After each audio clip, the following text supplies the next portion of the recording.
ધોળ થાકી રહ્યો પેલા કાલ આયા પછી ફેર પડ્યો ને ધોળ થાકી રહ્યો ન હવે બાપનો પણ અમને પસાડી જે ખવારી ને એ કીધું જ નહીં છોકરા અમને વાવ છોકરા એ કહે કે પડી ગયો તો એમ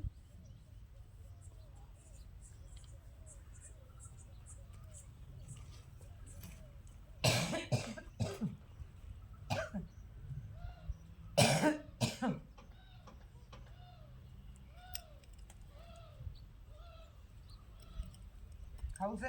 હાલે મજા આવી ને એક ચાકથી કાકરો કરવા આવ્યા હતા એ માડી ને બહુ ખાધી હોય દવાખાના જઈને આવ્યા તો બેન આટલું બધું પૈસા તો આવડે કીધું કે પડી ગયો એટલે માડી બબુતી ખાઈ જો આમ ગળો પડ્યો પછી લઈને ભાગ્યા કાલે નાખો પગ લાંબા કરીને કાઢી ગોળે નહીં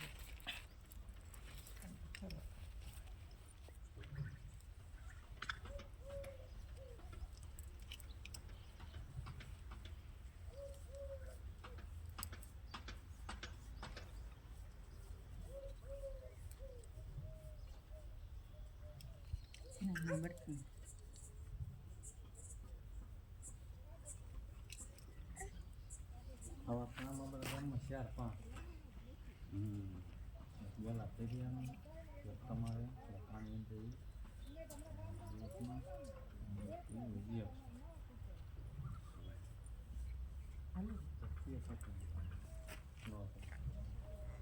ડોક્ટર પાસે એમ થાકી ગયો હાઈટ જ ન આવે તારા બહુ સડી જાય મારે ઓલા મોટા છોકરાને કાનમાં રસી આવતી પછી થોડો નબળાઈ આવતી જ્યાં જઈને ઓપરેશન જ કરતા હતા જ્યાં જાય ભાવનગર બધે કોઈ દવાખાનું મોટું બાકી ન મૂક્યું કારણ કે ઉંમર નાની મને લાગતી બીક મારા બધું એ મોને જ કે પણ થોડું હોસ્ટેલમાં ભણતો હતો મને કીધું મને કે દરિયાની ગોટલી લાવી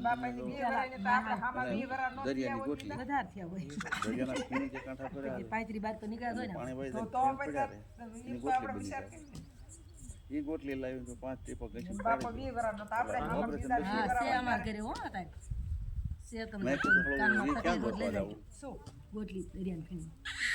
હવે એમાં ભગવાનને વાત રાખ્યું ગોટલી વોટિંગ મિટિંગ અહીંથી જડે જાય મને ઘર ઘરારું કે મારે દીકરો ભગત માણસ જાતો જાય તો લાવે એ 5 ટીપા રમા પાડ્યા સાંજે 5 વાગ્યે ઘસીને અને ધાબા પર હુવા જતો રહ્યો હું પાછો અવારમાં ઊભો થઈને આવ્યા કે બાપુ આ જો ને આજે મને તો રસી આવી કે રસી હેરાન કર્યા હાલો પગ જલાવ એ જોયો ને તમે રસી નહીં જેવડો હાંજા નાખ્યું હતું ને કાનમાં એ સારા ઉભરા ઘોડે ઉભરાઈને બહાર આવ્યું હા એને મટી જાય દરિયાન ફેડે મટી જાય કાન પોરો લીધો ને તરત તો ઋષિ વાળાની